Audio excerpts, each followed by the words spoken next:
그 정자하고 난자랑 만나면 수정란이 되죠. 옛날 저기 중학교 생물 시간에 그 수정란에서 수정란이 이제 분화하잖아요.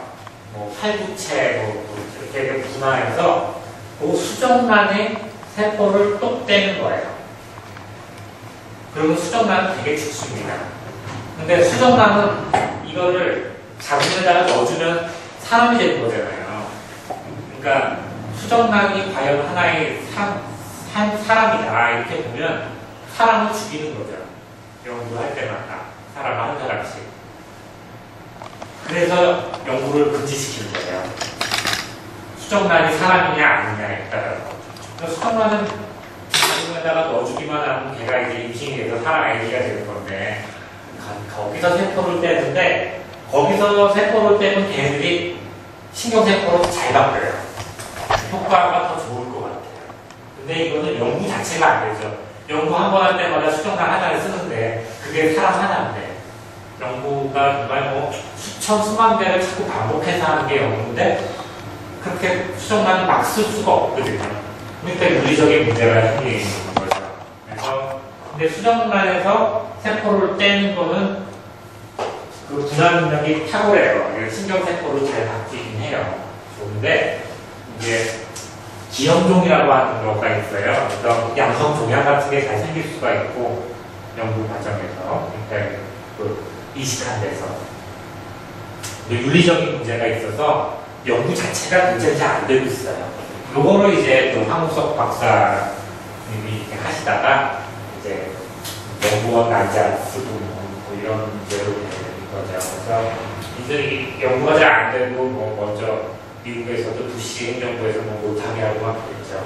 그래서 요게 이제 배아두기 세포입니다. 그러니까 성체두기 세포는 사람의 코라든가 골수라든가 피, 그 다음에 태아의 탯줄 그런 거를 뽑아서 약을 잘 넣어가지고 걔가 척수세포로 바뀌어지게 유도하는 건데 그런 거는 윤리적인 문제가 없죠. 성인의 몸에서 떼는 거니까. 하지만 신경세포는 잘 안 가고 배아두기 세포는 신경세포로는 잘 가는데 수정란을 하나씩 죽여야 돼요. 할 때마다.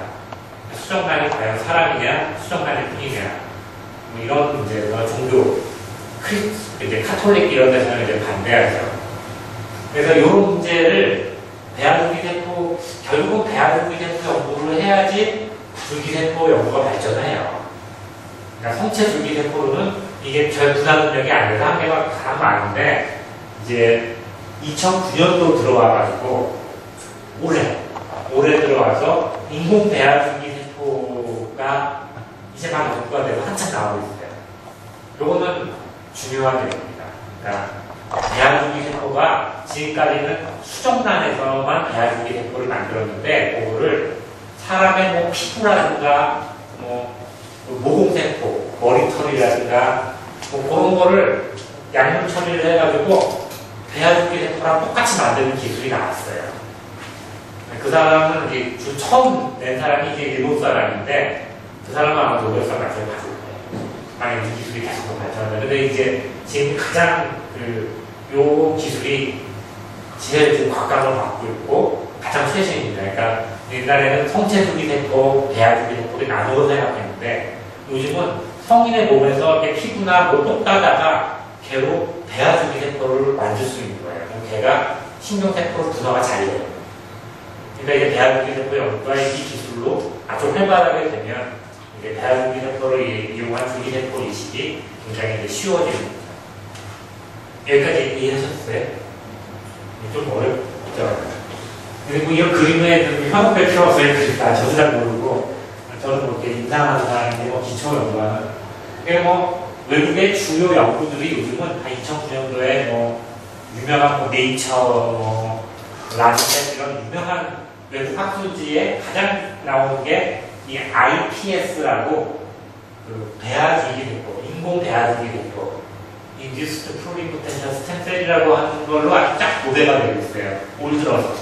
그래서 몇 년 후에 그 인공 배아두기 세포를 이용한 줄기세포 이식이 나오지 않을까. 이게 이제 최신의 지경입니다. 그래서 일본 사람들이 이런 걸 시작을 해서 이제 전 세계에서 연구가 되고 있는데 주로 이제 예를 들어 모공에 있는 그 세포들을 배양해가지고 걔를 배아두기 세포로 만들면 수정란 같은 거 안 해도 그게 배아두기 세포로 분할 능력이 아주 뛰어나서 걔를 신경세포로 바꾸는 거죠.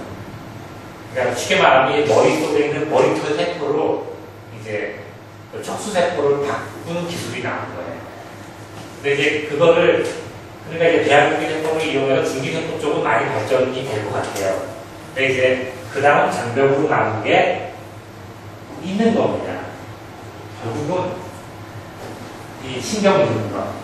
이게 척수라고 하고 이게 머리가 저 위쪽에 있어서 머리에서 지시를 내려서 척수 쪽으로 신경 지시가 타고 가는데 이게 교통사고 같은 거는 이제 이쪽이 닫혀놔서 이런 공간이 생기면 줄기세포는 여기다 집어넣는 거거든요. 그러면 그 길이 막혔던 게 줄기세포를 타고 내려가서 여기랑 연결이 돼야 돼요. 그래야지 움직이게 되는데 지금 줄기세포 쪽 기술이 이제 많이 발전할 것 같아요. 그래서 이쪽에다가 이제 그런 줄기세포를 채워넣는 거죠. 채워넣고 연결시키는 문제. 그리고 얘네들도 자라 들어가야 되거든요.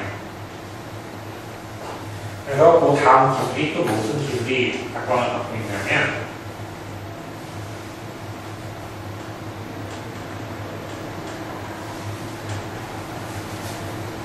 그 신경을 재생시키는 그 이제 신경이 자라 들어가야 되거든요. 근데 이게 그냥 잘 자라 들어가게 터널을 만들자. 나무 기술이라고 들어보셨어요?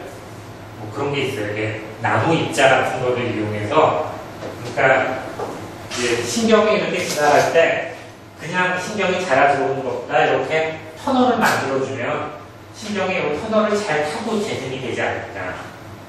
그런 기술이에요.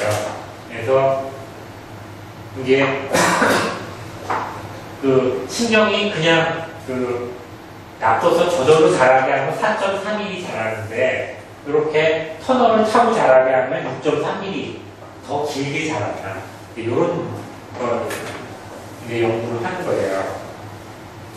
그래서 그 다친 부위에 척수신경이 재생이 되는 걸 그냥 놔두면 이렇게 막 그 격자식으로 그물처럼 신경이 막 사방으로 자라오는데 얘네들이 갈 길이 멀잖아요.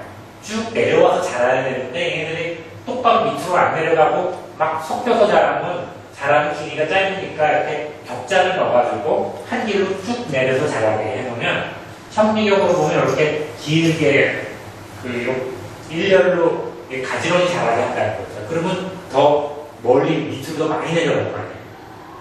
그러면 서로 만날 가능성이 많죠. 결국은 그 아래에 있는 세포하고 위에서 자라온 세포랑 둘이 만나게 해야 하는 거예요. 그 만나게 하면서 좀더 멀리 가게 만들려고 격자를 집어넣는 거예요. 이런 기술이 지금 또 각광을 받고 있습니다. 그래서 국내에서도 연구가 많이 되고 있고요. 그래서 이게 어떻게 보시면 그래서 이게 치료라고 하는 게 이게 신경재생 치료라고 하는 게 이제 하나의 기술로 딱 되는 게 아니라 이제 손상을 입으면 이 상처세포들을 억누르는 약을 넣어서 얘네들을 없애야 되고 줄기세포를 집어넣어야 되고 얘네들이 잘 쭉 줄기세포를 연결해서 잘 자라게 격자 같은 것도 개발이 돼야 되고 그래서 얘네들이 어떻게든지 내려가가지고 이쪽 세포랑 만나게 해줘야 돼요. 그래서 하나의 기술로는 절대로 이게 되지 않는 거죠. 그래서 이런 나노 입자 터널을 만들자. 그래서 약물을 써가지고 상처세포들을 다 억누르고 나노 입자 터널을 만들어가지고 얘들이 길게 자랄 수 있게 만들려고 하는 시도예요. 그래서 결국 이 끝에 근육을 움직이게 하는 어떤 세포하고 머리에서 내려오는 세포랑 세포의 그 신경선이랑 만나게 하려고 하는 겁니다. 이런 기술이 이제 각광을 받고 있고, 그래서 그림이 딱딱한데, 그래서 미래의 척수손상 치료 모델은 결국 복합치료예요. 신경재생 기술이라고 하는 거하고 재활 치료가 서로 같이 만나야 될 거예요. 둘이 만나가지고 어떤 기능을 하려면 재활 치료가 같이 들어가야 됩니다. 그래서 신경 재생 기술이라고 하는 것은 재생을 촉진하고 억제 기자를 제거하는 거죠. 그 상처 세포들이 기를 막지 못하게. 그리고 줄기세포로 연결할 재료를 만들고 이 연결돼서 얘네들이 잘 자랄 수 있게 재생, 지금 철자를 썼네요. 재생 터널을 만드는 거죠. 길게 잘 자랄 수 있게. 그리고 운동요법 같은 걸 같이 병행해서 만나서 걔가 기능적으로 사용할 수 있게. 그래서 이런 식으로 결국 치료가 미래에 가야 될 겁니다. 그래서 굉장히 많은 연구가 되고 있어요. 그래서 제일 기대가 되는 부분은 배아줄기 세포가 옛날에는 수정란에 가서 거기서 떼서 수정란 하나씩 잡았는데 그게 아니라 사람의 몸에서, 성인 몸에서 배아줄기 세포로 바꿀 수가 있다. 이건 정말 대단한 발전이거든요. 그래서 배아줄기 세포 쪽으로 이 연구가 많이 되면 이제 이 신경재생 터널이랑 합쳐서 하여튼 좀 좋은 결과가 나올 수 있을 것 같아요. 그래서 이렇게 해서 치료를 하자. 이제 이런 개념입니다. 아직까지, 지금까지 나온 연구들, 제대로 된 연구가 하나도 없어요. 그러니까 좋은 결과를 내는. 왜냐하면 성체줄기 세포를 썼거든요. 성체줄기 세포밖에 쓸 수가 없어요. 배아줄기 세포는 동물 실험에서만 하지, 사람 몸에 배아줄기 세포 집어넣는 거는 굉장히 문제가 많습니다. 근데 이제 그런 문제가 해결되죠. 그래서 국내에서는 인하대에서 한번 외국 잡지에 낸 적이 있어요. 별 효과가 그렇게 뛰어나지 않았습니다. 그리고 외국에서도 그렇고, 특히 그 중국에서 그 닥터 황 박사라고 하는 분이 많이 했다고 했는데, 미국 사람들이 이제 직접 그 황 박사라고 하는 사람한테 치료를 받았다고 하는 중국인 7명을 쫓아다녔어요. 너 진짜 좋아졌네, 황 박사한테. 그래서 그러니까 또 미국 연구자가 쫓아다니면서 알아봤더니 그게 다 거짓말이었다. 라고 보고를 외국 논문도 냈어요. 2006년도에. 그래서 또 황 박사라고 하는 분은 이렇게 수술할 때 깨끗하게 안 해서 그 감염증이 너무 많다. 그러니까 합병증이 너무 많고 좋아지지도 않아서 결국은 그 중국의 그 황룡이라고 하는 사람이 누군지 모르겠는데 하여튼 유명한 사람인가 봐요. 이 사람은 엉터리다. 이런 거를 미국의 도부킨이라고 하는 사람이 직접 중국에 가가지고 일정병을 쫓아다니면서 인터뷰해서 그런 보고를 한 적이 있습니다. 그래서 아직 중국에서 또 황이라고 하는 사람은 별로 믿을 사람이 아니에요. 그래서 아직까지는 그 믿을 사람은 없습니다. 믿을 연구 그룹은 없어요. 최근에 아르헨티나에서, 왜냐면 이 부분 이게 윤리위원회에서 잘 안 되니까 주로 이제 멕시코, 아르헨티나, 러시아, 인도 뭐 이런 데서 많이 나오는데 아르헨티나에서 비교적 잘 된 연구가 하나 나왔긴 했어요. 근데 아직 다른 연구자들이 인정을 안 하고 있습니다. 왜냐하면 그 사람이 어떤 연구자가 내면 몇 년 전부터 계속 비슷한 연구를 해야 되거든요. 그러니까 뭐 5년 전, 10년 전부터 연구가 계속 되고 중간중간에 어디 학회에서 발표도 하고 연구 논문을 내다가 우리 줄기세포식 성공했다. 이 말이 나와야 되는데 이 아르헨티나 의사는 그런 거 전혀 발표도 없다가 어느 날 갑자기 우리 성공했다고 하는 거예요. 그러니까 아무도 안 믿죠. 그러니까 이런 줄기세포가 아직은 제가 어디 외국의 어느 쪽에서 좀 잘 되고 있다고 권유할 만한 건 아직 없어요. 그리고 제가 그 게시판에, 홈페이지 게시판에 한번 썼지만, 진짜 좋은 연구 그룹은 자기 환자, 우리 그 척수 현상인한테 돈 내라고 얘기를 안 해요. 일단 치료비 얼마입니다. 얘기 나와도 대부분 없습니다. 왜냐하면 좋은 연구 그룹은 연구비를 따요.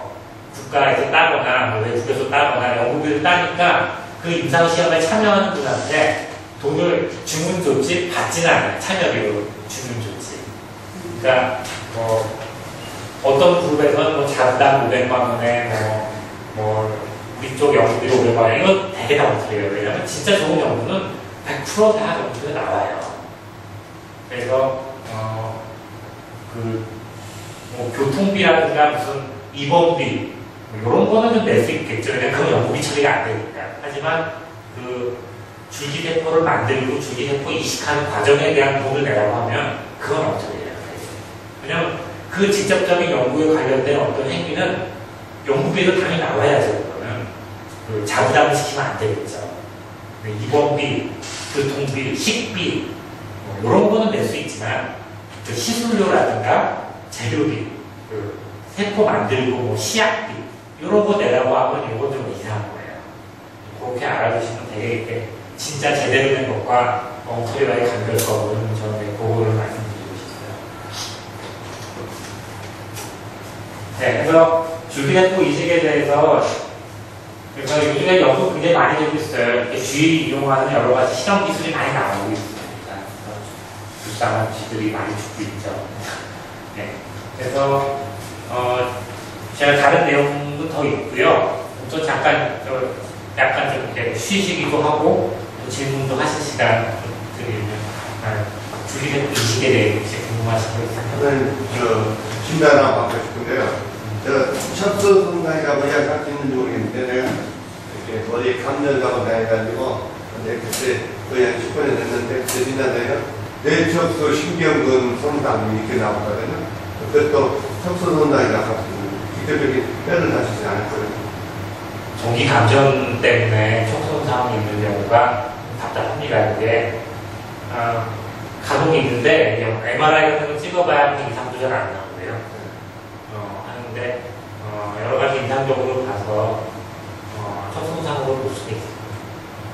그래서 뇌척수 신경근 뭐 손상 이 정도는 나오는데 아직까지도 이거에 장애를 어떻게 생각할지 알고 신단이 못 잡았거든요. 척수손상으로 생각해서 그런 거예요. 그건 이제 뇌, 척수, 신경손상은 이게 사람의 신경계를 다 얘기한 거거든요. 그러니까 잘 모르겠다는 뜻이에요. 진단 내용이다가. 그러면 이 줄기세포 이식하고 이런 것도 그게 해당될 수 있는 거죠? 근데 그 감전에 의한 줄기세포 신경손상은 이게 교통사고나 무슨 뼈가 부러진 거는 어떤 딱 주소적인 위치가 있는데 감전사고는 이게 길게 돼가지고 요 기술을 적용하는 당도가 어렵어요. 달라요. 이게 이 기술 요즘 기술은 어떤 위아래는 다 괜찮은데 가운데가 손상이 돼서 연결이 안 돼서 연결시키는 거에 지금 주안점을 두는 지금 아까 인공뇌화 줄기세포 지금 거기에 대해서는 얼마나 우리나라에서 지금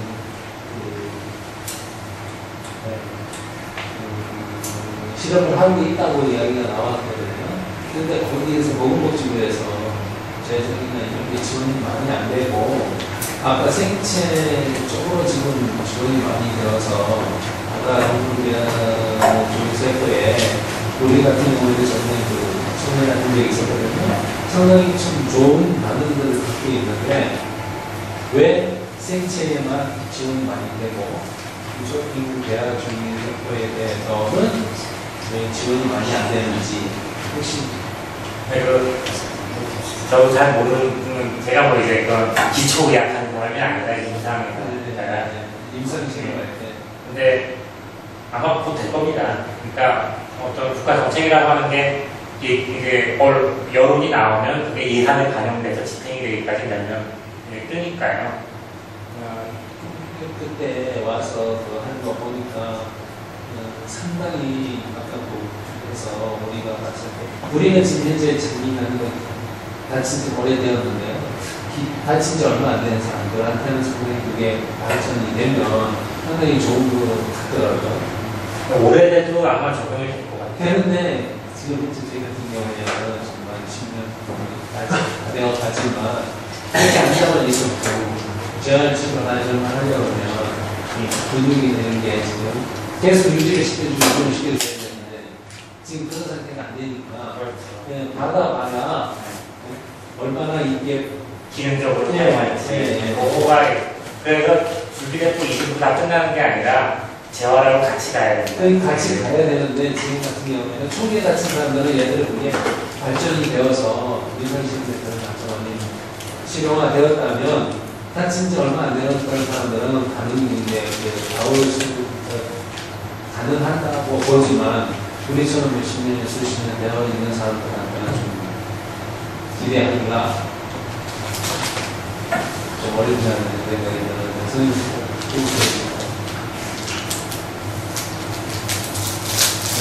하여튼 뭐,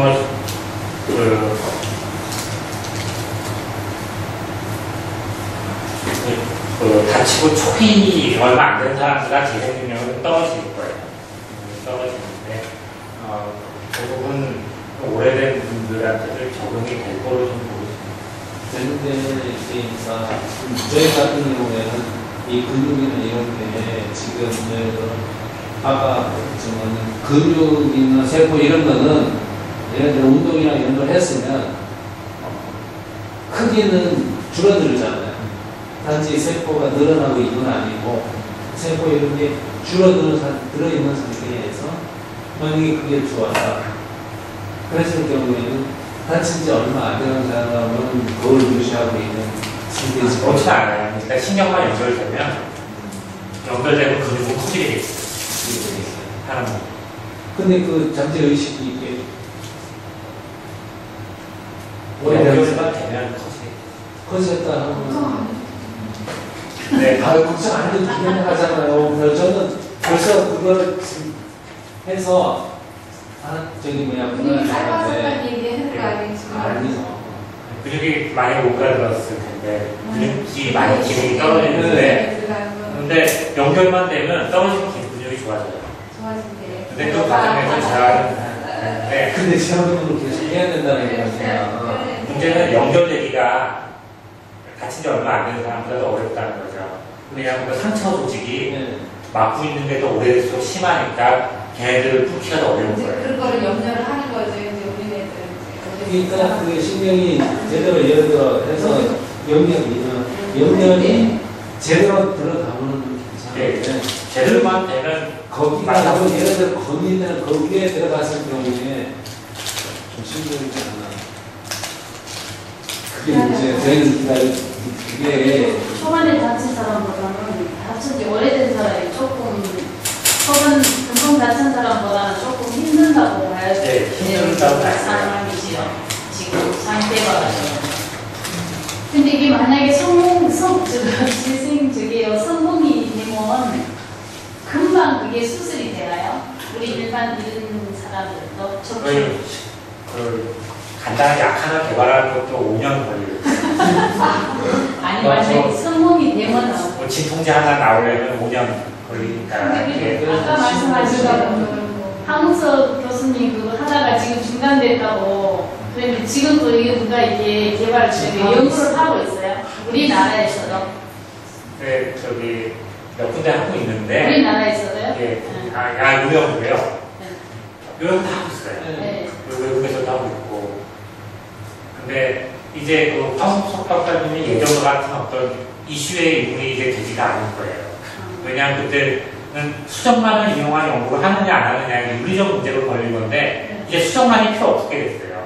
아까 그 인공 배아 주기 세포를 수정만을 통해서만 얻을 수가 있었는데 이제 수정만이 필요 없이 그냥 머리털에서 배아 주기 세포가 나오니까 지금 그 상태는 쥐나 다른 데 이렇게 동물 쪽으로는 지금 완전히 변이가 되었대요.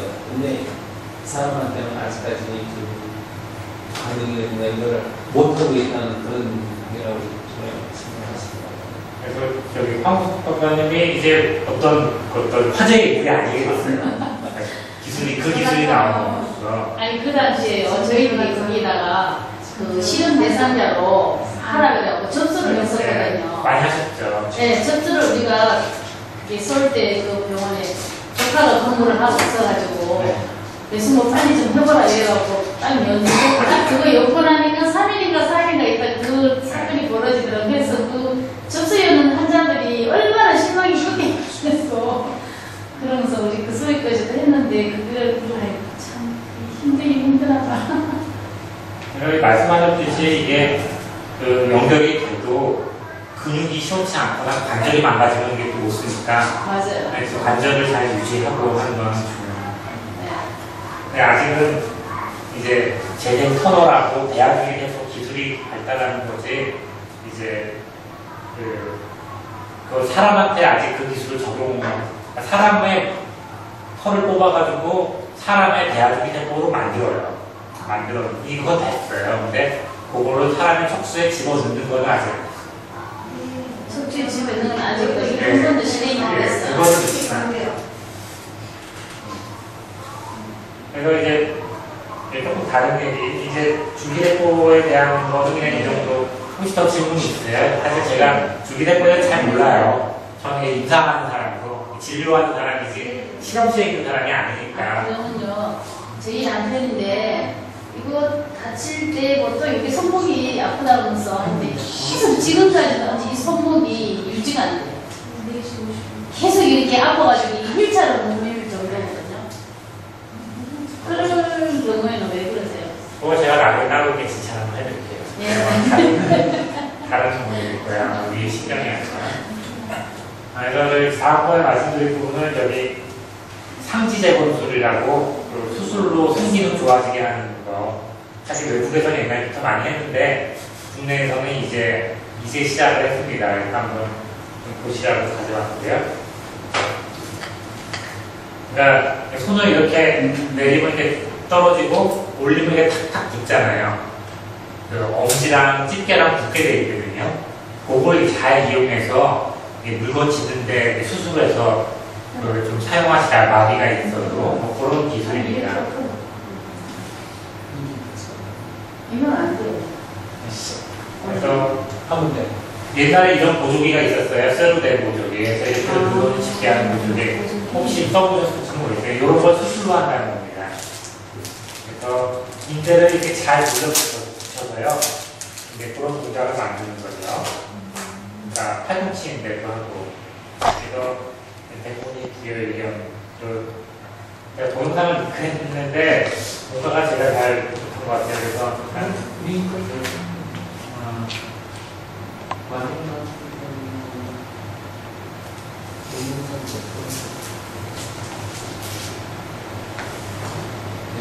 네, 그래서 화면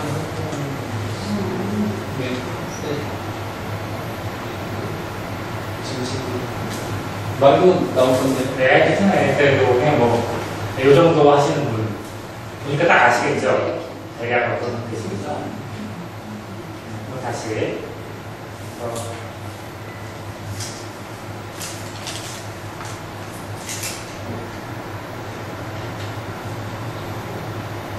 저기다 지금 그러면은 자기가 하는 게 아니라 기계를. 아니요, 이건 지금 아무것도 아니고 원래 이런 분이었어요. 아, 그래서 이렇게 지금 그게 네, 원래 그러니까 팔꿈치 굽히는 거는 되는데 피는 거 안 되고 손목 안 돌아가시는 정도. 네, 손목이 위로는 좀 올라가는데 이제 요 앞으로 바닥 쪽으로 안 움직이시는 건데 이분은 인대를 돌려붙였어요. 지금 저희 같은 경우에는 손이 이렇게 네, 앞에서는 이제 먼저 올라가요.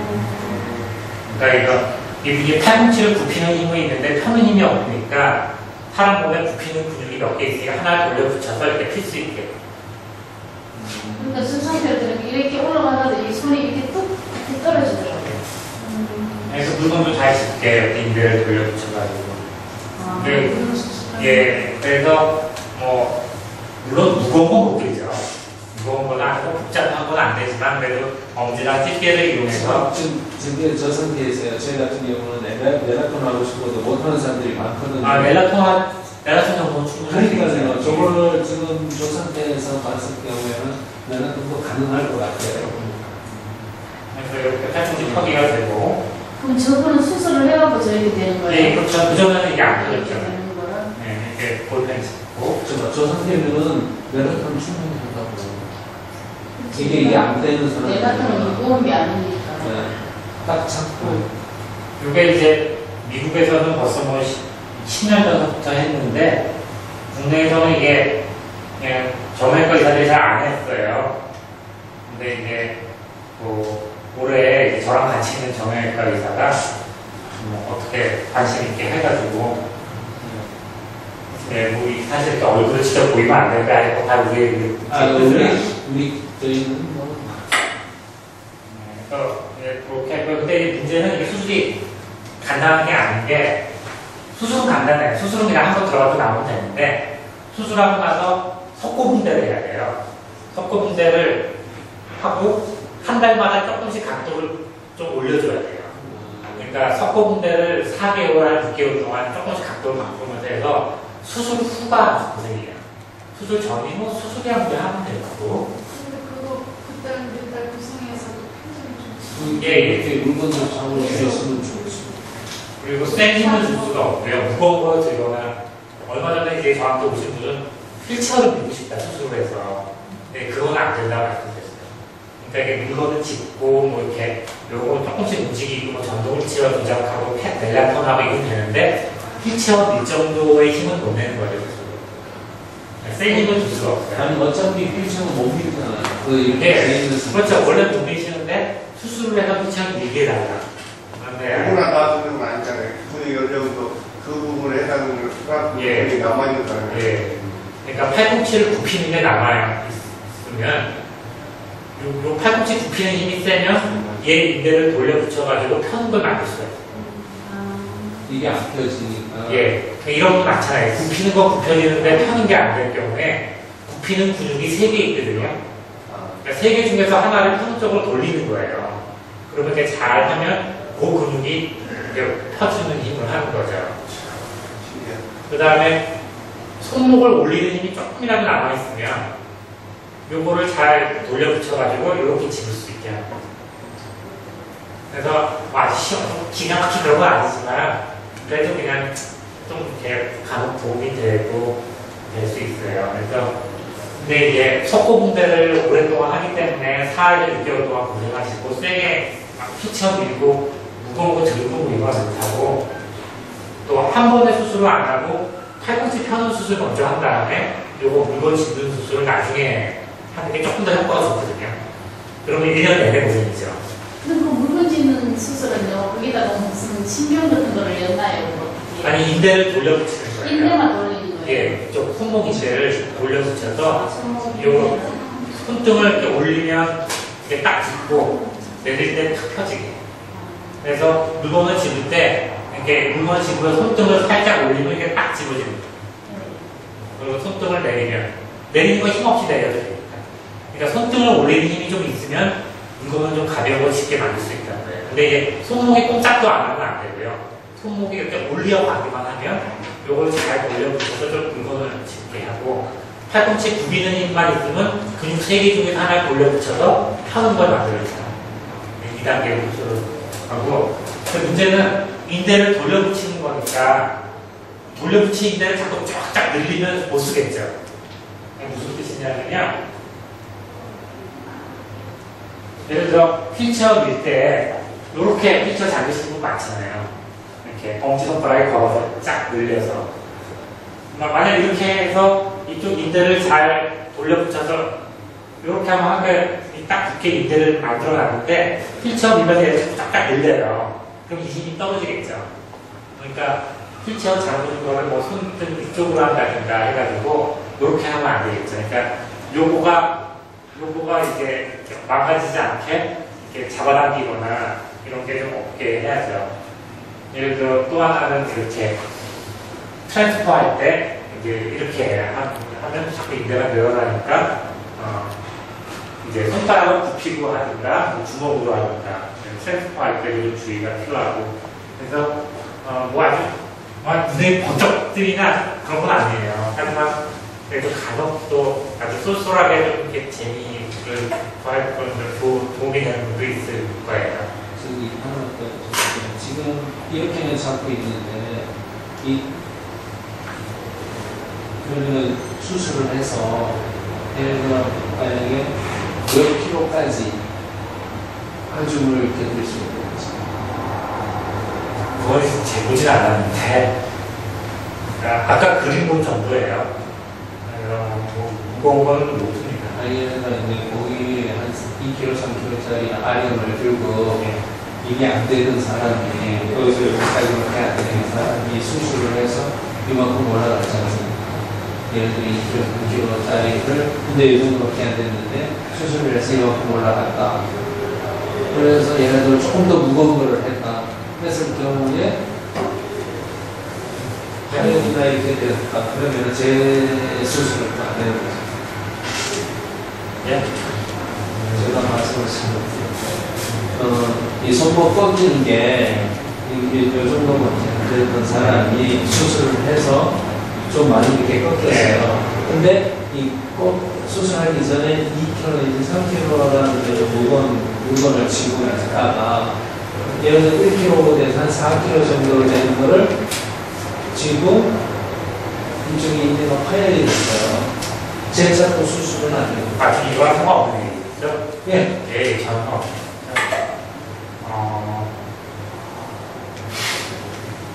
그래도 수술은 하는 게 좋을 것 같아요. 그걸 사용하는 용도가 있으면 재수술도 될 겁니다. 근데 수술이 훨씬 어려워지잖아요. 그러니까 이게 저기 수술한 상태 말고 한 상태가 아니고 만약에 이게 그거를 해서 수술을 다시 해서 아까 또 파열이 돼가지고 다시 수술을 해서 이것처럼 근데 그 무게를 또 못 이겨서 한 번 더 파열이 됐다. 그래서 또 재착도 한 번 더 수술할 수 있는 두 번이나 할 수 있는 근데 수술은 하면 할수록 결과는 나빠져요. 그러니까 이런 게 아니라 인대 파열을 해놓고 연결을 해놓으면 그 상처 조직이 생기면서 두 번째 수술이 어렵게 돼요. 근데 우선 그렇게 파열될 정도로 알고서는 안 되죠. 그리고 왜 그러냐면 운동을 하던 사람이 그 수술을 해서 몸을 하는데 이게 잘 안 됐는데 그 수술을 하고 나서부터 되니까 혹시 운동 부분을 파열이 되잖아요.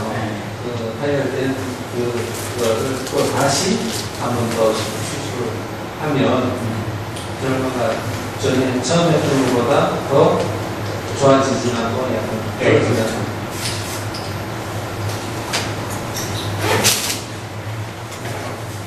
요거는 혹시 이제 전혀 상관없는 분도 계실 테고 관심 있는 분도 계실 테고 이런 기술이 나오니까요. 한번 좀 참고로 하실게요. 그 다음에 사실 줄기세포보다 더 가까이 있는 로봇입니다. 로봇. 그래서 로봇 얘기 잠깐 해드릴게요. 요거가 오히려 현실적으로 더 가까워요. 그러니까 어떤 생명공학보다 공학이 더 가까워요.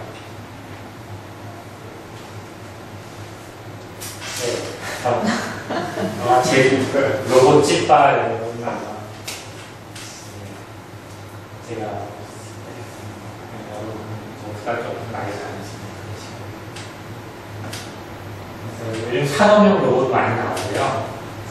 의료용 로봇 다빈치 아주 진부 저리선 수술에 많이 쓰입니다. 그래서 이 재활 로봇이 안 나온 이유가 없죠. 그래서 우선 재활 치료 이렇게 쓰는 로코맷은 이미 상품화돼서 나오고 있어요. 그래서 이렇게 저렇게 세워놓고 걷는 동작을 이렇게 자꾸 만들어주면 신경 회복이 좀 빨라진다. 이렇게 보는 시각이 많이 지금 재활병원 같은 데 몇 개 드러났죠. 그래서 이제 나중에 줄기세포 같은 게 이식이 되고 그 연결을 잘 시키려고 아마 이런 거 많이 할 거예요, 나중에. 그래서 그걸 로코맷에서 보행 재활 훈련 로봇 많이 나와 있고요. 근데 저런 비용이 엄청나게 비싸지 않아요? 예, 이게 너무 비싸요. 이게 몇억하죠. 그러니까 이건 연습용. 그러니까 병원에 있는 거죠. 네. 개인이 사는 게 아니라.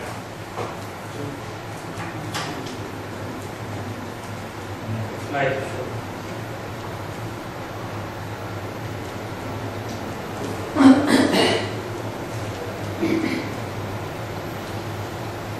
그 다음에 이제 주로 이제 중풍 환자들한테 이제 손 기능 회복 로봇도 나오고요. 훈련용 것. 그 다음에 그 척수협회 그 홈페이지에서도 잠깐 한 번 나왔는데 이 할이라고요. 일본에서 나온 기술인데 이거가 오히려 더 현실적일 것 같아요. 이게 그 사람 몸에 이렇게 차는 거예요. 차서 이게 무게가 한 15kg 정도 다리 쪽 무게. 지금 나오는 거 저기요. 우리 같은 사람들도 저거를 몸에 차는 건 덜을 수가 있나요? 지금 보험적으로 저기 어떻게 되고 있냐면 15kg인데 이 몸에다가 차가지고 이제 발을 약간 꿈틀하면 그걸 느껴가지고 확 움직이게 만드는 거예요. 그러니까 뭐 이제 어떤 신호를 몸에서 조금 줘야 돼요.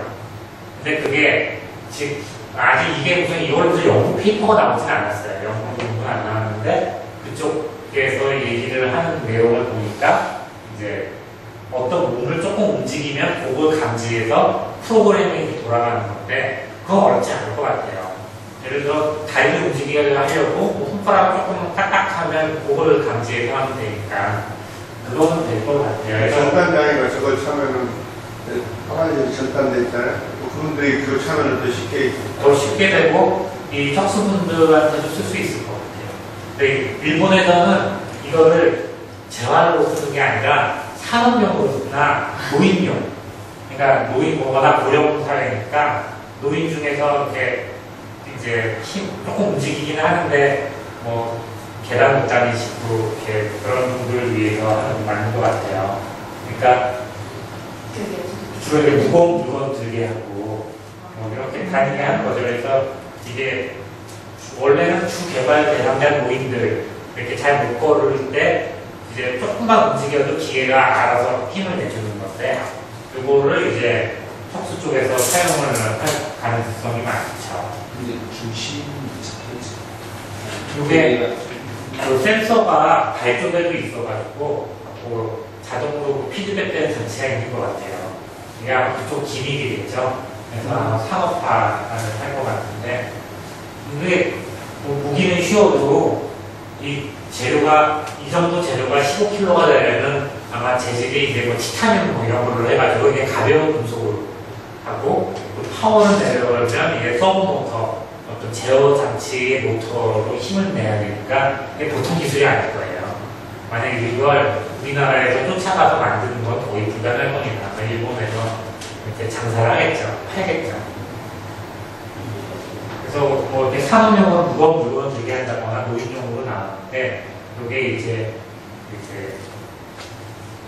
재활 용도로 어느 정도는 가지 않을까. 그리고 재료공학이 점점 발달하니까 조금 더 가벼운 재료로 나올 수 있을 것 같다. 이렇게 생각이 돼요.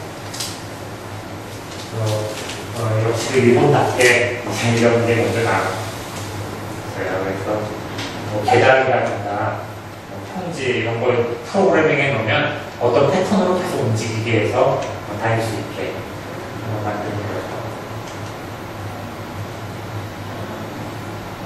그래서 미국에서 열심히 하는 거는 뇌파를 이용해가지고 몸을 움직이게 하는 거예요.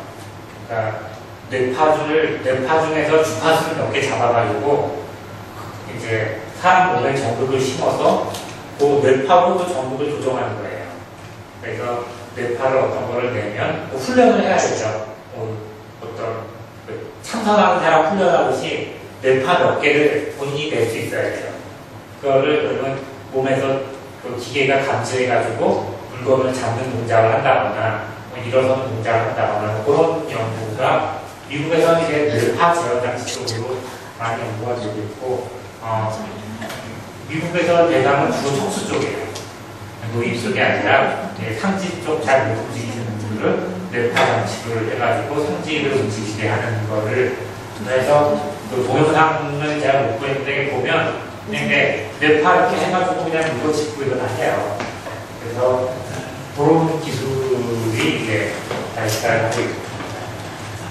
그래서 오히려 저기 줄기세포보다 이런 뇌파 이용이라든가 겉에 따는 그 로봇 같은 게 훨씬 더 좀 가까이 있는 기술인 것 같아요.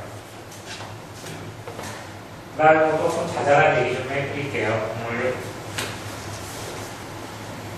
그 넬라톤 중에 이런 거 아마 아셨을 거예요. 이렇게 일회용 넬라톤 써보셨어요? 네.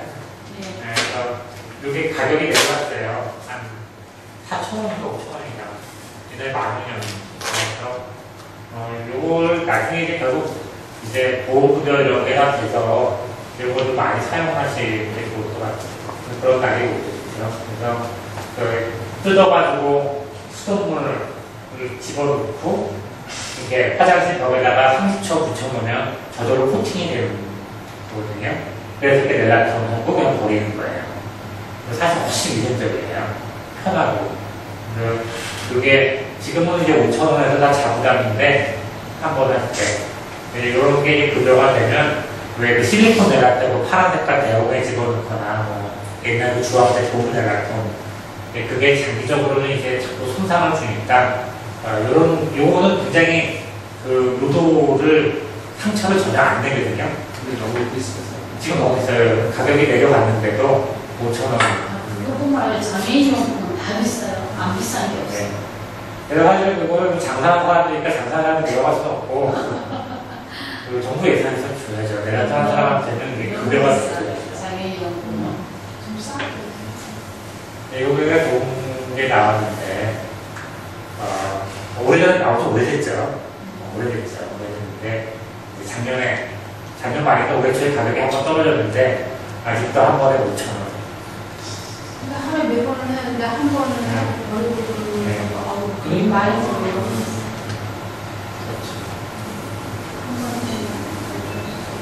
자꾸 좀 주장을 해야 돼요. 청와대에 있는 거 아니고. 주장을 해도 안 내려가더라고요.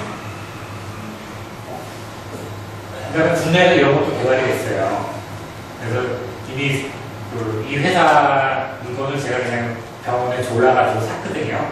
그냥 자동으로 체위가 변경되는 거예요. 아, 누워있으면요? 누워있어도 이렇게 침대가 이렇게 자기 혼자 기어 올라와요. 이렇게. 네. 저절로 이렇게 됐다가 바로 됐다가 프로그래밍 해놓으면 그냥 이렇게 됐다가 저절로 2시간 하는데 시간마다 설정을 넣을 수 있어요. 근데 저건 얼마씩가요, 비용은? 아니, 그거 1,100만. 안 미끄러지나요?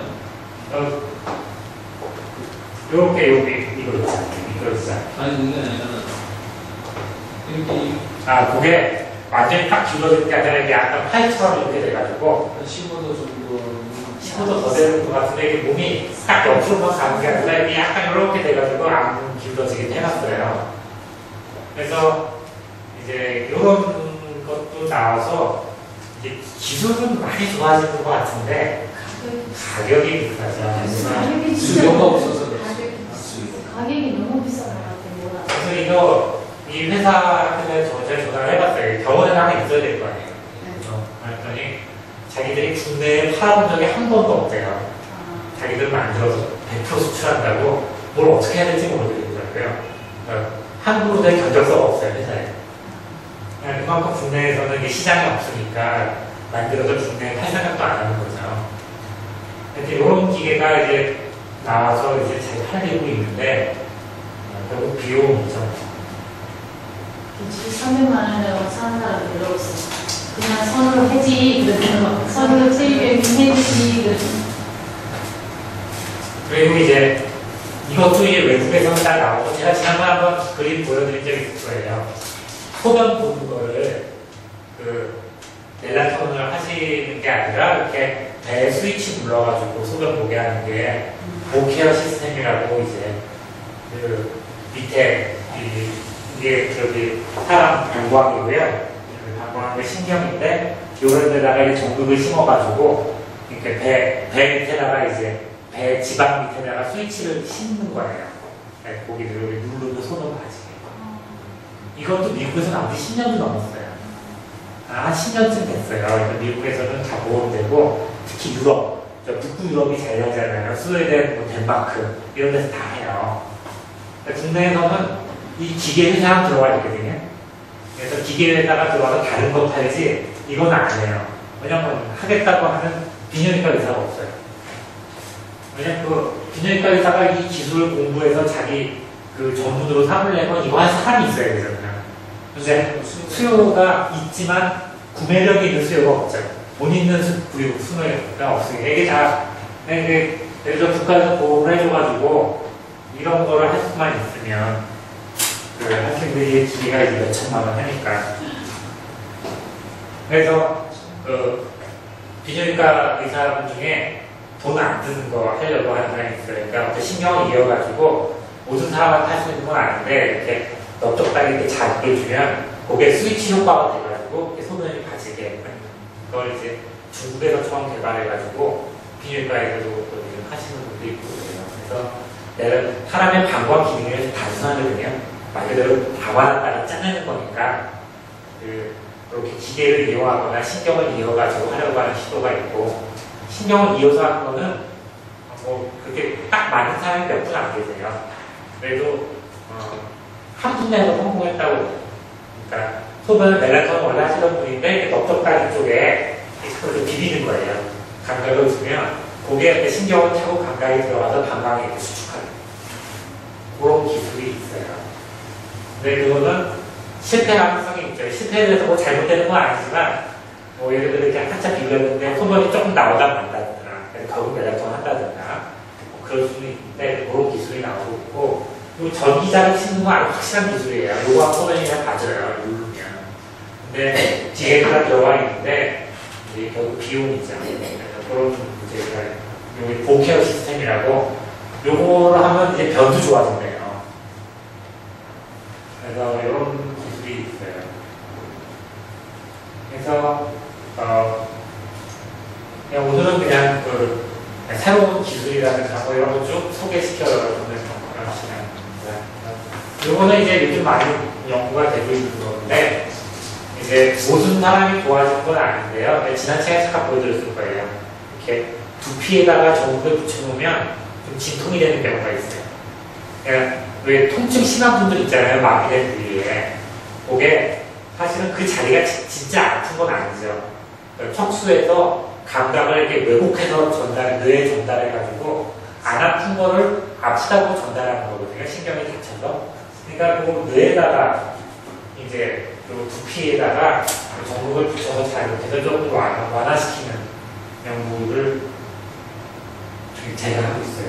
우리 다른 사람도 많이 하고 있고 해보면 모든 사람이 좋은 건 아니고요. 한 10명 해보면 한 3분은 아주 좋아요. 13 정도는 아주 좋아요. 그래서 한번 시도해볼 만한 시도 중에 하나인데요. 그 다음에 이제 전자기 자극을 여기다가 쏘는 게 있어요. 뇌에다가. 이것도 제가 한참 하다가 이제 이거를 하려면 병원에서밖에 할 수가 없어요. 휴대용으로 안 돼가지고 잘 못하겠더라고요. 그래서 결국은 이런 기술은 뇌를 변화시키는 거예요. 뇌가 감각에 왜 전쟁 중에는 팔이 떨어져 나가서 모르잖아요. 근데 집에서 가만히 있고 막 아픈 것만 생각하면 다 아프잖아요. 그렇게 그런 식으로 뇌가 통증에 대해서 좀 무뎌지게 만드는 거예요. 왜냐하면 이 척수 다쳐놓으면 아픈 거를 아프다고 잘못 전달하게 만들어 놓으니까 이렇게 뇌 구조를 바꿔놔가지고 이렇게 진짜 가상으로 아픈 거를 실제 아프지 않게 된 기계를 하는 것이죠. 그래서 여기 계신 분도 그렇겠지만 통증 때문에 고생하시는 분들 굉장히 많잖아요.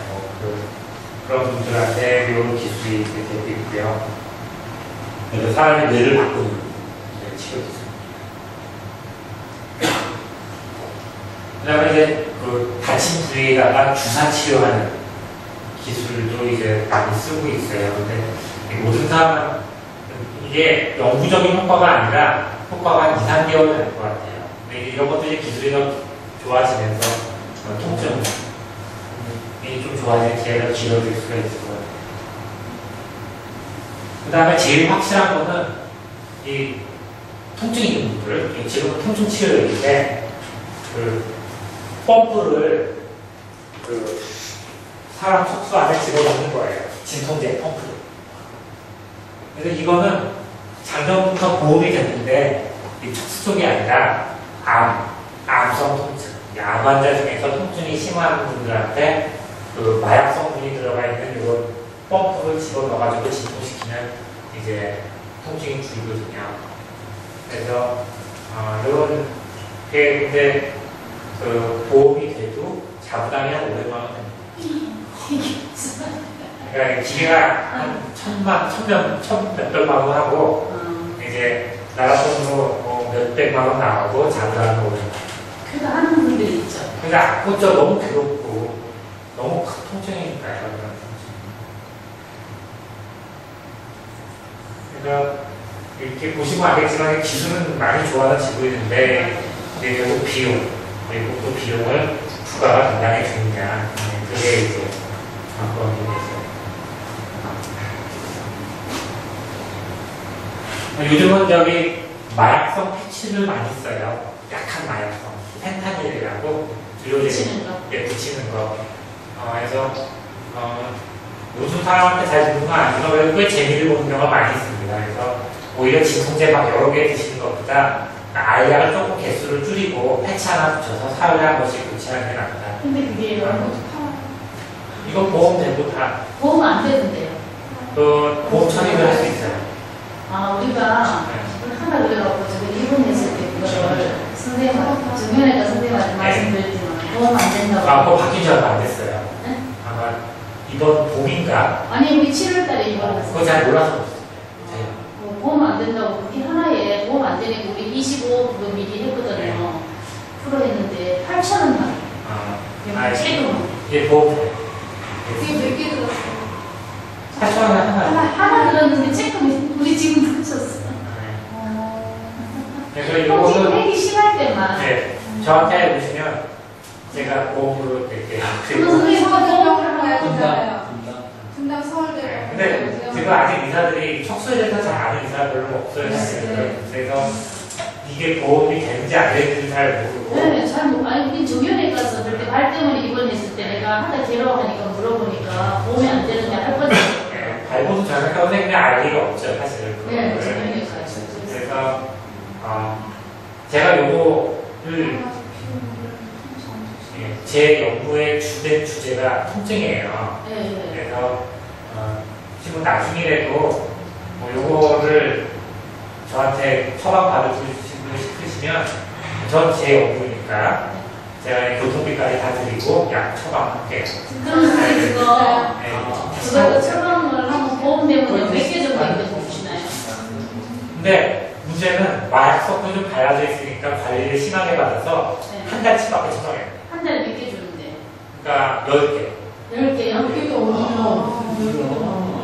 선생님 그게 그럼 보험 되면 얼마 정도 돼요? 하나에? 잘 모르겠어요.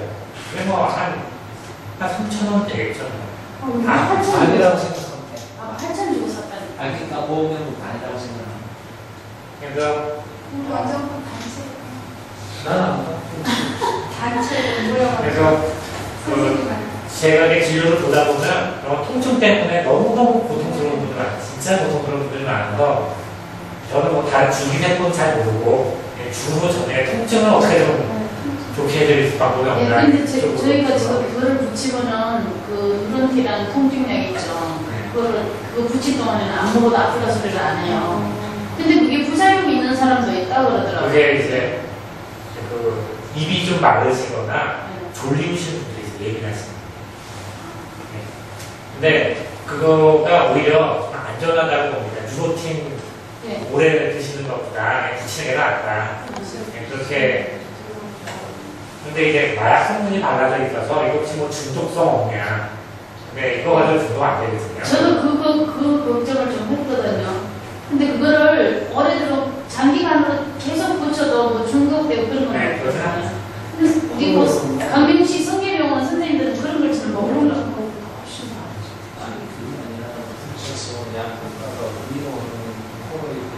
만약 이게 피부에 약이요 피부로 들어가가지고 혈관으로 가는 거예요. 피부로. 근데 온몸 전체 다 통증이 있는데 저거 그래도 주로 어디로 많이 네, 아무튼 보세요.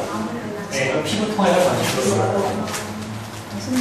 이것도 뚝배기가 이게 나온 지가 벌써 10년 돼요. 네, 10년 됐는데 이거를 주로 이제 그 암 환자들이라든가 이런 분들한테 쓰다가 이제 턱 쪽 통증으로 이제 와서 쓰기 시작했어요. 그래서 저 같은 사람이 이제 막 쓰기 시작하고 뉴로틴은 이제 오히려 뉴로틴이 비싸고 걔네들이 결국은 이제 콩팥에 부담을 장기적으로 줄 수 있기 때문에 얘가 오히려 더 안전하다. 또 효과도 더 좋고 그래서 이런 쪽으로 보고 있고요. 예, 뭐 딴 얘기만 이런 건 주로 제가 열심히 노래하고 있어요. 그러니까 근데 언니랑 나가자는 거 선생님 말이에요. 네. 선생님이 영화하면. 아니, 거기 저기 상담실에 지금 그래서 지금까지는 이제 새로운 기술이라든가 새로운 기구들 설명드렸고요. 남은 시간에는 이제 합병증 얘기 잠깐 중요한 거 몇 개 말씀드릴게요. 혹시 뭐 다른 질문 있으시면 듣는 이야기인데 통증이 너무 심했던 거 주로 신경을 끊어가지고 스트레스가 오는데 그건 뭔 이야기인가요? 옛날에 그런 무식한 수술들이 있었어요. 그러니까 너무너무 아프니까 아주 척수 쪽을 끊자. 끊어도 똑같잖아요. 근데 끊어도 똑같아요. 뇌를 그냥 가상으로 해. 맞아요. 뇌가, 네. 우리 이렇게 다리 잘리면 이거 잘려나가지고 다리 있는 것처럼. 그게 스트레스가 그렇더라고. 너무 심해서 또 너무 심하니까 또 스트레스 하고 싶다는 사람들이 예. 그런 이야기 들었어요. 되게 사람 몸이 그렇게 안 돼 있거든요. 예를 들어 팔이 절단됐는데 그 절단된 팔이 아프다고 해요. 그 환상통이라고 해요. 그러니까 없어도 아픈 게 그 사람 몸이거든요. 신경을 절단해도 아파요. 그래서 옛날에 아마 옛날 겁니다. 무지무지한 시절에 그런 적이 있었어요. 몇십 년 전에. 미국에도 많이 했고 그러는데 나중에 보니까 하나도 효과가 없더라.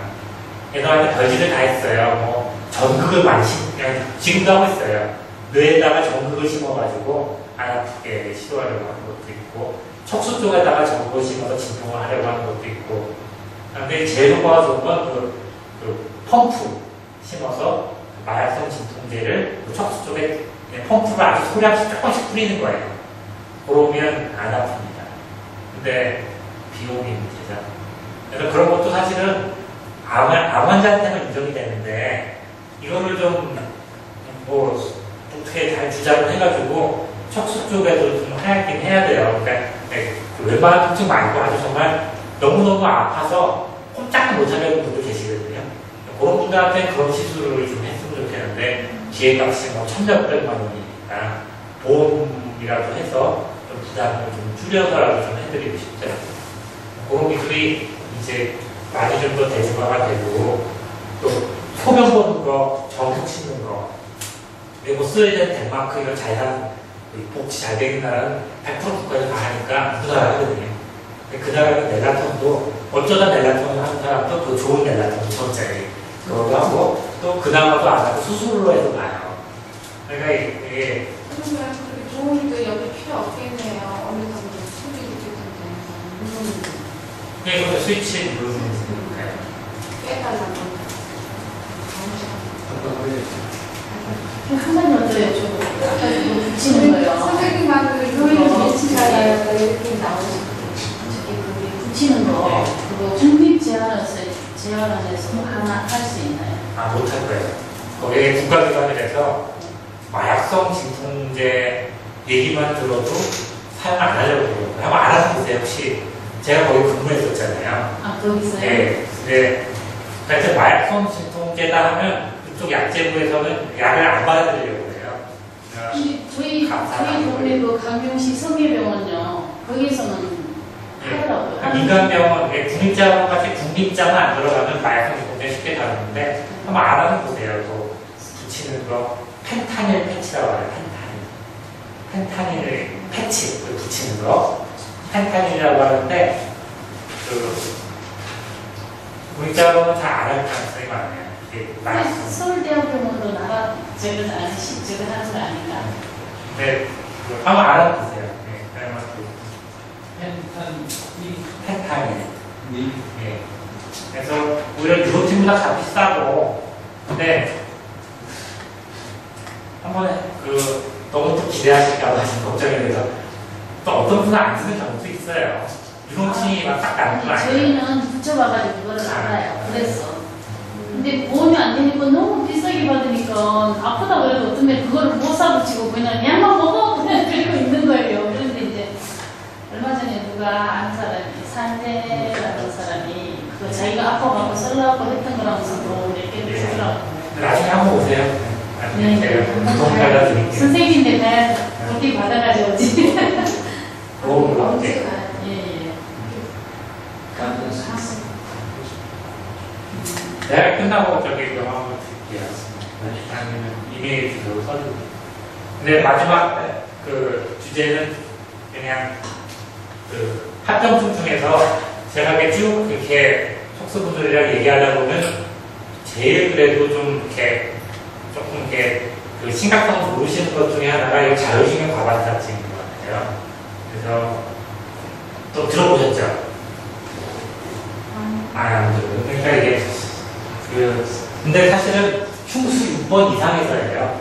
흉수 6번 이하 쪽은 사실 뭐 별 중요하지 않은데 좀 위쪽으로 병수류라든가 이런 분들은 평생 살면서 이런 일 한번 겪을 수 있거든요. 그래서 그런 거 한번 그냥 알아두시는 게, 그러니까 6번 이상 병수라든가 이런 경우에 그 마비된 쪽에 왜 우리가 그 발가락에 뭐 상처가 있거나 어디가 아프면 혈압이 좀 올라가게 돼 있잖아요.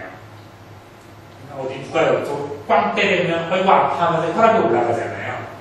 근데 그게 척수 6번 이상에서는 혈압이 올라가는 게 살짝 올라가는 게 아니라 그냥 엄청 올라갈 수가 있다는 거죠. 근데 엄청 스트레스 확 올라가는 거 같아요. 짜증이 난다. 왜 평소에 혈압보다 20에서 40% 확 올라가서 이게 위험할 수가 있어요. 근데 이런 증상, 혈압이 올라가는데 두통이 있거나 또 땀이 나요. 얼굴 목에 땀이 나거나 소름이 끼치고 코가 막히고 가슴이 답답하고 심하면 눈앞이 캄캄해지는 느낌이 있고, 이런 거 혹시 비슷하게 경험해 보신 분 있으세요? 그래서 이런 경험을 하시는 분이 있는. 가끔씩 가다가요, 그냥 이 속이 답답하다고 때 많아요. 딴 건 없는데. 네, 그런 건 괜찮아요. 근데 혹시나 두통이 있으면서 이렇게 땀이 나고 얼굴이 멀개지는 느낌, 달아오르는 느낌이 있으면 요건 이게 자율신경 과반사증이고 혈압이 올라가서 그런 게 계속되는 중풍이 올 수가 있어요. 그래서 특히 경수분들은 이제 의학 상식으로 잘 알아주세요. 그래서 사실 외국의 척수센터 이런 데 가보면 이 자율신경 과반사증은 굉장히 강조하거든요. 근데 우리나라에서는 어째서 그냥 뭐 그렇게 큰 관심을 안 가지고 있는 것 같아서 오늘 이렇게 따로 강조를 드리고요. 소변말을 연출하는 게 지금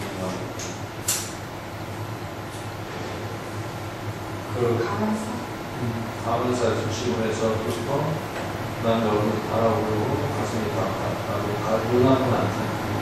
그러세요? 가끔 네. 가끔이 아니고 소변이 차가 비워야 된다, 말야 된다 그럴 때 조절하는 자리. 그게 가반사증이에요. 그래서 그게 자꾸 되면 그럴 때 혈압이 많이 올라갈 겁니다.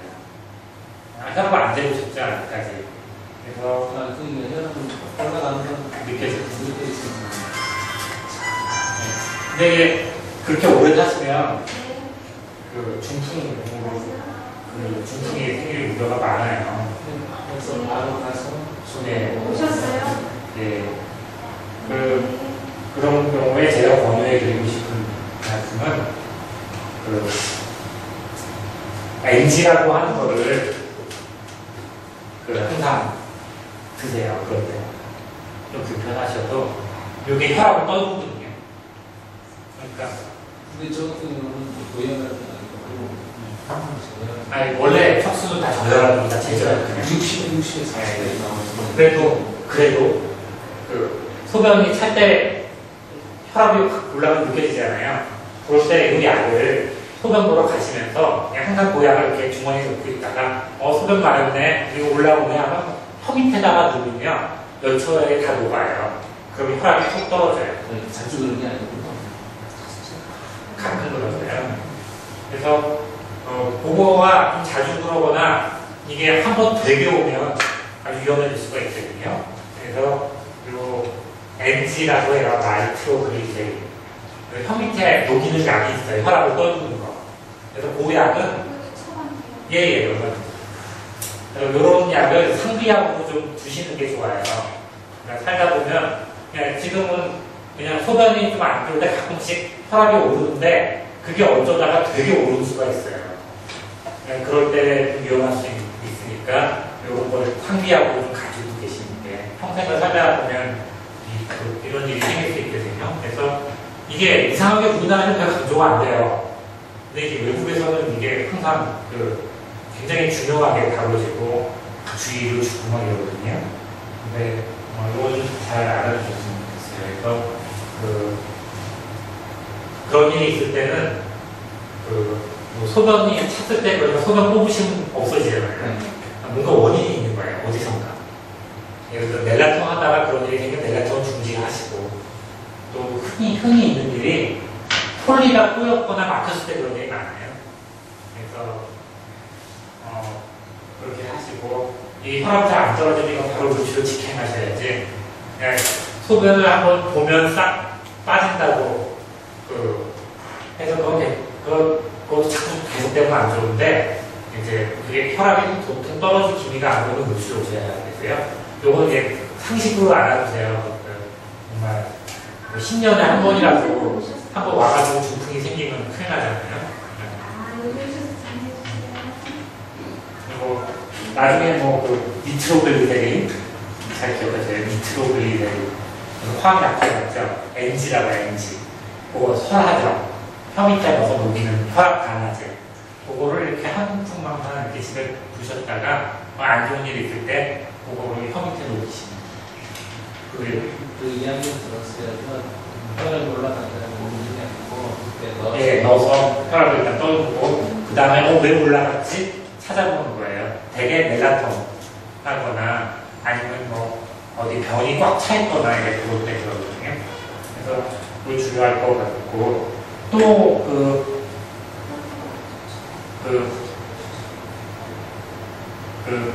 리도젤리라고 또 우리나라에 좀 더 사용됐으면 하는 게 젤리 중에서 국소 마취제가 들어가 있는 젤리가 있어요. 그거는 이제 병원 처방으로 되게 돼 있는데 멜라톤 할 때 그냥 멜라톤보다 리도젤리를 쓰면 조금 더 낫거든요. 젤리 쓸 때. 그거 병원에서만 처방이 돼서 이런 거가 좀 더 왜냐하면 국소 마취제가 들어가니까 유도에 자극이 들려있죠. 그거가 좀 알아주시고요. 근데 그런 것도 되는 데는 있고 되고 안 되는 데는 안 돼요. 그러니까 이 척수에 관심 있는 의사가 없어서 그래요. 되는 데는 되고 네. 안 되는 데는 안 돼요. 예. 그래서 미리 전화를 하셔가지고 리도젤리 하면 아마 잘 모르는 병원이 아마 대부분일 거예요. 근데 국립대학원이라든가 이런 데서는 아마 많이 쓸 겁니다. 국립대학원도 저번에 처방받은 데는 이루어지지 않아요. 리도젤리 안 줘요. 안 그러거든요. 뭐 따로 얘기를 해야 해요. 따로 얘기해야 돼요. 리도젤리. 그 다음에 또 하나 이제 합병적으로 말씀드리고 싶은 건 대변. 다른 것보다 제가 드리고 싶은 말씀은 아락시라고 비코브린이 그렇게 안전한 약이 아니에요. 예, 그래서 그게 처음 이제 다치시고 이제 병원에 입원하시다부터 대변 관리가 잘 돼야 하면 아락실 안 드시고도 되는데 이제 한번 아락실에 이제 길들여지는 장이요 그냥 아락실 없이는 안 돼요. 그리고 처음에는 아락실 뭐 한 포로 됐다가 나중에 뭐 2포, 3포 필요하고 그렇습니다. 그래서 병 때문에 생각보다 고생하시는 분이 굉장히 많아요. 아주 큰 공사예요, 그 병이. 그래서 지금 이제 다 우리나라 재활의료가 저 같은 사람이 하는 부끄러운 일이지만 아직 그 병 관리가 너무 약해요. 사실 잘 배우시지 않았을 거예요. 병 어떻게 관리하라고. 알아서 그냥 이렇게 했지. 사실은 병원에서 이렇게 잘 습관을 만들어드리고 또 패턴을 가르쳐드려야 되거든요. 무타실이라든가 아기오 이런 게 좋은 약이에요. 왜 병리학 광고 보면 뻥 뚫어주고 이런 느낌 주잖아요. 사실 그런 건 좋은 병리학이 아니에요. 좋은 병리학은 약한 거예요. 장이 습관을 잘 들어서 제때 변이 나오도록 하는 게 좋은 병리학이지 약으로서 뻥 뚫는 거는 뭐 하루 이틀이야 괜찮지만 장기적인 경우에는 결국 약에 너무 의존하게 되고 점점 그 약이 많이 필요하게 되고 병이 잘 안 빠져요. 시간이 지날수록. 그럼 저희들이 먹는 변 안화제 있잖아요. 그런 거는 뭐 별로 좋은 게 아니에요. 아, 그거는 괜찮아요. 뭐, 네. 마구, 하마마구, 주파라 이런 거 많이 드시죠? 이런 것까지는 괜찮아요. 근데, 아락실하고 비코그린. 저는요, 아락실이 길들여졌는데, 만약에 아기오 같은 거 먹어도 되겠어. 이렇게 바뀌는 아마 아기오 드시면 별이 안 나올 거예요. 네. 아기오는 이제, 길들여져가지고. 아기오나 사실은 말 그대로 섬유소거든요. 그러니까, 제가 척수나 상담실에 병 습관화하는 거 써놨는데 인터넷 보세요. 그러니까 이렇게 한번 해보세요. 이런 거는 사실 다 병원에서 처음부터 가르쳐 드렸어야지 좋은 병원인데 시원치가 않아요. 그러니까 어떻게 하냐면 과약근에다가 손가락을 2마디 정도 넣고요. 한 15에서 20초 돌려요. 저희들은 그렇게 해요. 돌리고 그 다음에 1분 내로 돌리고 빼고 좀 쉬어요. 쉬는 동안에 배 마사지를 해요. 그리고 또 돌리고 배 마사지하고 돌리고 그렇게 대개 한 3번이나 4번 해서 변을 보는 거고 손가락을 넣어서 돌리기 전에 좌약을 먼저 집어넣어요. 좌약 쓰세요. 예. 그래서 좌약은 한국 사람 손가락이 짧으니까 가장 깊숙이. 근데 좌약이 변 사이에 팍 박히면 소용이 없겠죠. 그러니까 변을 어느 정도 긁어내고 손가락 깊숙이 넣어서 장벽에 붙이고 나온다는 느낌으로 해서 좌약을 붙이는 거예요. 근데 좌약이 녹는데 한 20분 걸리거든요. 그래서 뭐 빠르면 15분, 길면 한 20분, 25분 걸려요. 그래서 사람 장활동은 밥을 많이 먹고 한 30분 있다가 장활동이 제일 활발해요. 그래서 식후 한 30분 후부터 손가락으로 돌리는 건데 좌약 놓는데 20분이 걸리니까 다시 계산해보면 밥 먹고 10분 있다가 좌약을 놓고 밥 먹고 30분 있다가 손가락을 돌리는 거예요. 좀 복잡해요. 그래서 그렇게 해서 매일매일 하다 보면 장이 좀 습관이 들어져요. 근데 보통 한 6개월을 해야지 습관이 들어지거든요. 근데 보통 일은 아니죠. 그래서 이런 게 세월이 지나가면 점점 더 장이 소구성이니까 지금부터라도 손가락 돌리는 거 하세요. 그래서 좌약을 좀 깊숙이 놓고 손가락 돌려서 이렇게 습관을 만들어주는 게 필요해요. 그래서 그렇게 손가락은 지금 괜찮지 않으세요? 몇 초? 네. 5번. 저 정도면 손가락 돌리는 보조기가 있는데. 근데 그 보조기도 잘못하면 한 분이 진짜 상처나더라고요. 그래서 우리는 근데 보호자가 해줘야 되는데 보호자가 구부려서 하는데 허리 힘이 없어가지고 안 돼. 네. 혼자서 그래서 이 장 때문에 아주 고생을 많이 하시는데 지금 좌약 하나 쓰시고 아락셀을 몇 번 쓰세요? 아침 어떨 때는 아침 그래서 의사는 반반 들어줬습니다. 예. 그래서 그게 문제예요. 이게 초반에 시작할 때 아락실로 하는 게 아니라 아기오나 무타실 해놓고 NGO 뭐 이런 걸로 해가지고 습관을 잘 만들어서 아락실을 안 써야 되는데 처음에는 아기오를 먹었는데 기능이 안 되더라고요. 네. 마루가 심한지 안 되더라고요. 사실은 장은 척수랑 상관없거든요. 장을 쭉 떼다가 식용기에 넣으면 자기 혼자 해요. 근데 그래서 배변 때문에 고생하시는 거는 조금 억울한 거예요. 그러니까 그런 이유가 알았을때요. 보험이 안 나가서 비싸대요. 예, 또 보험에 떨면 빠졌죠. 그게 소화제랑 안약실 이런 게 비용도 세고. 그래서 요거 하나만 더 보여드리고요.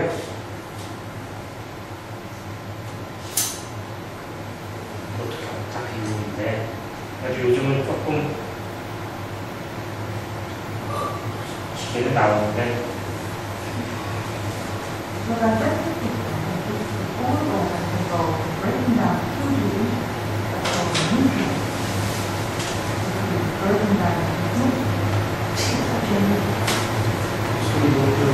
네, 소리 제가 그냥 제가 말씀 너무 리얼하게 나왔죠.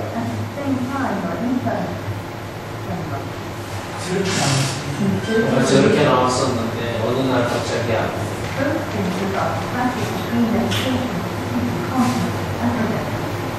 이게 전환적인 개념이 이제 이렇게 되는 건데요. 이제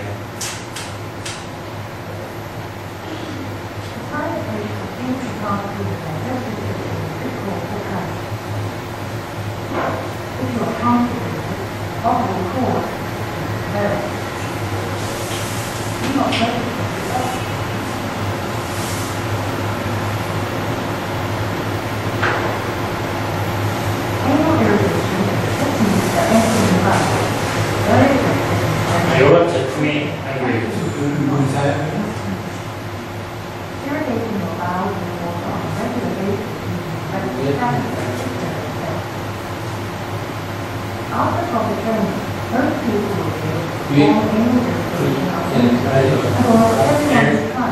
차례 네.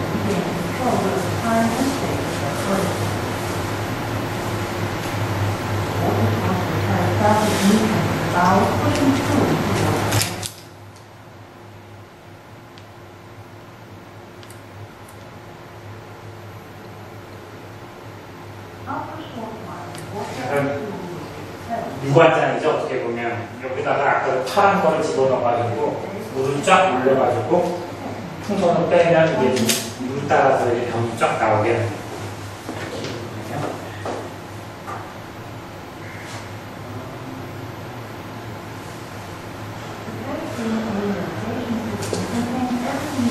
그래서 이게 이것도 그 비용이고 팁 요거거든요. 요건데 요게 한 10,000원이에요. 그래서 10,000원하고 요 기구가 이게 아마 대여가 될 거예요. 이 잠깐만 기다려주십시오.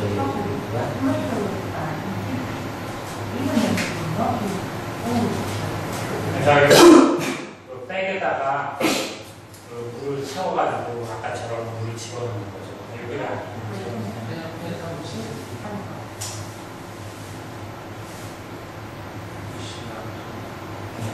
그래서 이제 이런 기구가 원래 몇 년 전에 나왔는데요. 그것도 비용이 작년부터 좀 떨어졌어요. 떨어지고 옛날에 자꾸 터졌어요, 풍선이. 근데 이제 그게 좀 보완이 돼서 제가 한 몇 푼 써드렸는데 좋아하시더라고요. 저거는 그러면 양이 필요 없이 예, 물에 들어가서 물로 한 이틀에 한 번씩 물을 한 700g씩 넣어요. 넣어가지고 그냥 물로 한 번에 싹 빼내는 거죠. 이렇게 빼내면요. 한 번 딱 빼내면은 또 한 일주일씩 안 나오지 않나요? 근데 보통 2, 3일에 한 번씩. 저희도 어제 한번 설사하고 나니까 일주일 넘어도 배는 게 안 나오더라고요. 요거는 700cc면 장 위쪽까지 물이 들어가거든요. 그래 쭉 뽑으니까 괜찮나? 저렇게 하면 그냥 만약에 서사식으로 쫙 빠져나오는 거 아니에요? 아니요, 위에는 변이 있으니까 변이. 그러니까 바로 나올 것 같아. 저 상태에서 변기에 앉아서 하면 몰라도 안 그러면은 우리는 벌어져 버리죠. 그 풍선으로 이제 갈고 막잖아요. 그러니까 막 그래도 화장실 가야 되잖아. 해보니까 그 침대에서 하시는 분도 있고 변기 위에서 하시는 분도 있고 그러니까 아주 뭐 약하고 뭘 다 해도 잘 안 좋아지시는 것 때문에 너무 시간이 오래 걸리시는 분들한테는 좀 이게 저거 방법이네요. 전에 그 간장을 한다고 그러잖아요. 그 단지 물로 하는 거잖아요. 그 간장을 하는 약을 하는 거. 예, 잠시 있다 가겠습니다. 잠시해서 네,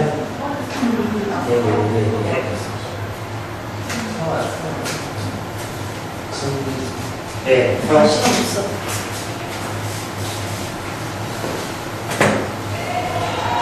네, 뭐 이제 이런 그림이고요.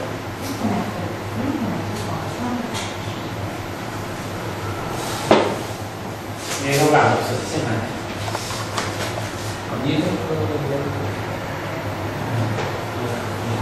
그래서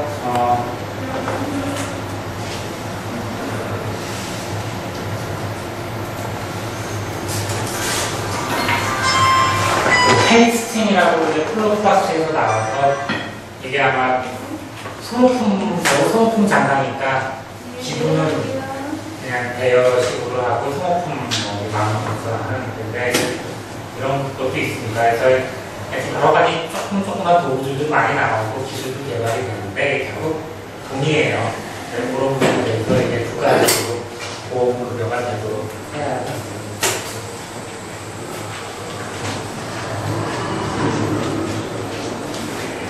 네. 그래서 오늘 제가 준비한 슬라이드는 여기까지인데요. 혹시 뭐 더 질문이 있으시거나 제가 아까 손 가지러 손목 가지는데 제가 따로 가지려고 조금 내용이 조금 산만해. 근데 이런저런 소개를 드리다 보니까 산만한 거 좋은 거 많이 나와요. 몰랐던 좋은 거 많이 나왔어요. 네, 기부도 설명 어디로 가야 돼요? 여기고요. 아마 저기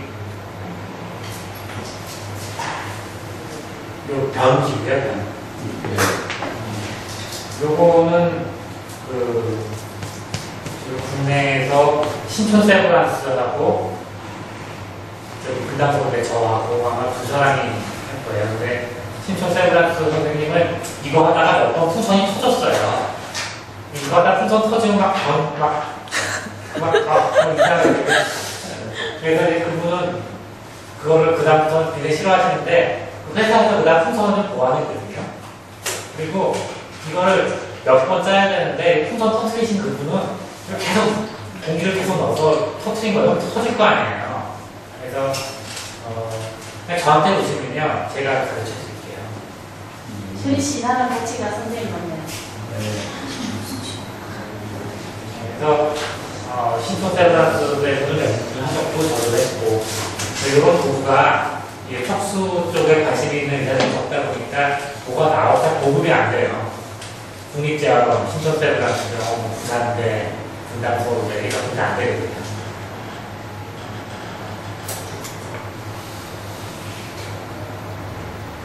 네, 그러면 제가 인터넷 상담 게시판 운영하거든요. 척수 옆에. 그래서 궁금하신 거 있으면 올려주시고요. 그리고 중앙에 게시판, 의료 상담실이 있어요. 거기 보시면 병이라든가 먼저 다른 분들이 상담한 내용을 보셔도 많이 참고가 되실 거예요. 그래서 제가 항상 그 답변 제 컴퓨터 인터넷 홈페이지에 처음 거기서 나오게 있으니까 그쪽으로 올려주시면 됩니다. 그럼 선생님한테 진로 보려면 예약을 하고 가야 되나요? 예. 근데 그거를 제 상담실에다가 올려주시거나 제가 이메일 주소를 하나 이렇게 써드릴 테니까 그쪽으로 이렇게 메일 주시면 저희가 예약까지 해드려요. 그래서 요게 좀 도움이 되면 훨씬 나으시고 이제 병 쪽도 많이 궁금하시고 오늘 강의 30시간 왔는데 이걸 마치고